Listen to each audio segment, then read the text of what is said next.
સાબર dairy મુદ્દે હિંમતનગરમાં પશુપાલકોની બેઠક. હિંમતનગર ઝોનની 60 મંડળીના ચેરમેનની બેઠક. સાબર ડેરીના વર્તમાન ડિરેક્ટર વિપુલ પટેલ હાજર રહ્યા. ભાવફેર નહીં ચૂકવાય ત્યાં સુધી દૂધ બંધ રાખવા પશુપાલકો અડગ છે. પશુપાલકોને છોડવામાં નહીં આવે ત્યાં સુધી વિરોધ ચાલુ રહેશે. ડેરીના વિરોધમાં પશુપાલકોના પ્રદર્શન મુદ્દે ચર્ચા થઈ. વાર્ષિક ભાવફેર, વર્ષ દરમિયાન ચૂકવાયેલા ભાવ સહિતના અલગ અલગ મુદ્દે ચર્ચા કરવામાં આવી છે. તો સાબર ડેરીની બહાર જે વિરોધ પશુપાલકો નોંધાવી રહ્યા હતા, અનેક જગ્યાએ વિરોધ નોંધાવવામાં આવ્યો છે. જોકે હિંમતનગર ઝોનની 60 મંડળીના ચેરમેનની બેઠક અત્યારે યોજાઈ હતી. સાબર ડેરીના વર્તમાન ડિરેક્ટર વિપુલ પટેલ આ બેઠકમાં હાજર રહ્યા હતા.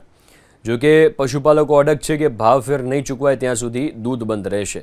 એટલું જ નહીં, જે પશુપાલકોને પકડ્યા છે છોડવામાં નહીં આવે ત્યાં સુધી વિરોધ ચાલુ રહેશે. ડેરીના વિરોધમાં પશુપાલકોના પ્રદર્શન મુદ્દે ચર્ચા કરવામાં આવી છે. સર્વ ડેરીઓએ પોતાનું દૂધ સાબર ડેરીને આપવાનું બંધ કર્યું હતું અને દૂધ હવે ચાલુ કરવું કે ના કરવું એના બાબતે અમે આ બધા 60 મંડળીવાળા અમારા હિંમતનગર વિભાગ 2ની 60 મંડળીવાળા ચેરમેન, સેક્રેટરીઓ, સભાસદો ભેગા થયા હતા, બરાબર. અને એના માટે અમે આજે એવો નિર્ણય કર્યો છે કે ભાઈ જ્યાં સુધી અમારા ભાવફેર બાબતે સાબર ડેરી ખુલાસો નહીં કરે ત્યાં સુધી એનો નફો અથવા તો ભાવફેર 20% મુજબ ચૂકવી નહીં આપે ત્યાં સુધી દરેક સભાસદોએ પોતાનું દૂધ ભરાવવાની ના પાડી છે. સાથે સાથે બીજા બે મુદ્દાઓની ચર્ચા થઈ કે અમારા જે આંદોલનની અંદર જે પશુપાલકોનું એરેસ્ટ કરવામાં આવ્યા છે, આંદોલનની અંદર જે લોકોએ પોતાના પરિવારથી અત્યારે હાલ દૂર છે એમની બાબતે સાબર ડેરીનું નિયામક મંડળ અમને મદદ કરે, નિયામક મંડળ આ કેસ પતાવી આપે. કારણ કે વિવાદ નિયામક મંડળ અને પશુપાલકોને કારણે થયેલો છે.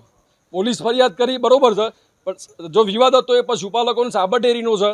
જો એ વિવાદ એમના આજે એવું માનું છે કે વિવાદ પતી ગયો છે તો પહેલાં એમને છોડાવવા પર એમના સાથે અમારે એમને મદદ કરવી પડે. એવી બાબતોની અમારા મિટિંગની અંદર ચર્ચા થઈ.